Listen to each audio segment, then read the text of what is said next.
In this module, we're going to be discussing blocks, conditionals, and symbols. Each of these are foundational pieces of the Ruby language. We're going to be using them all the time as we write Ruby code.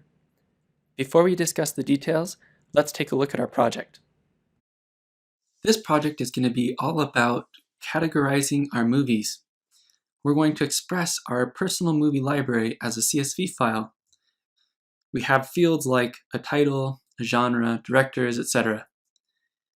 To begin with, this file will just contain a small number of movies, but already you can see that it'd be difficult to answer some very simple questions about our movie library. For instance, how do I know what comedy movies do I own? I could scan through this file, but it'd be pretty difficult to just look through it line by line. It'd be really useful if we had some code that helped to make sense of this data for us. Here we have a general outline of our strategy for this project. We're going to start by reading in the movies.csv file.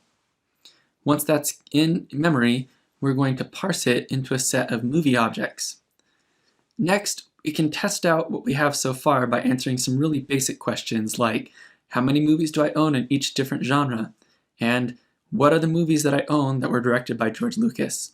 This gives us a general good place to start. We'll start with the procedural example. This code will probably look pretty familiar to code you've seen from other languages. We have to start by opening a file.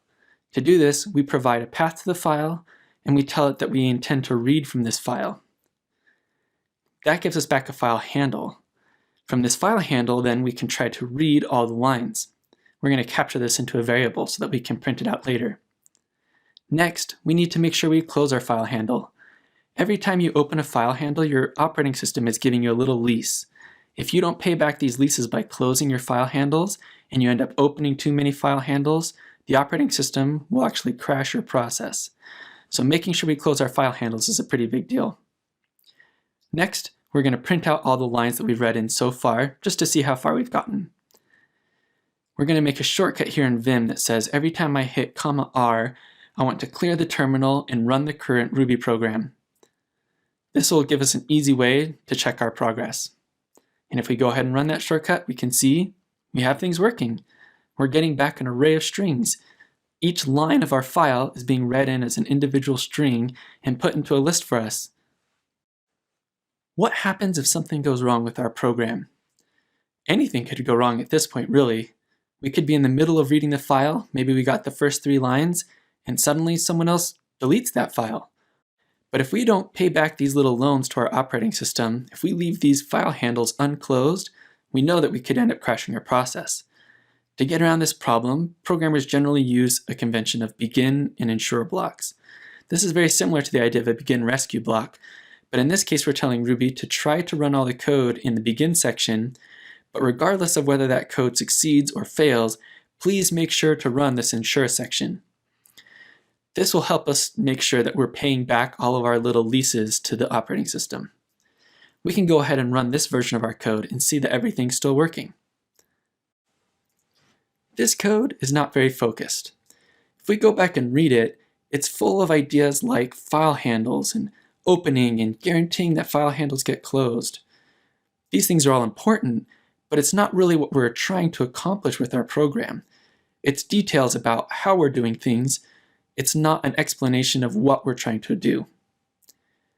What if it were possible for us to let someone else deal with opening and guaranteeing that a file gets closed, and we could just tell them what we wanted to do with that file? Well, it turns out that we can do this with Ruby.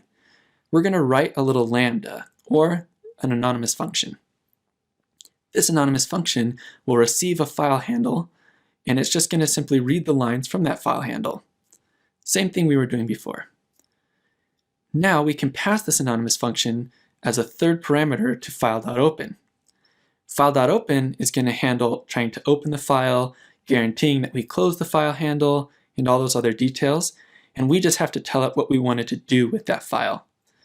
Now we can run this program and see that everything's still working. This code is certainly looking a lot better. But there is something still a little bit odd here.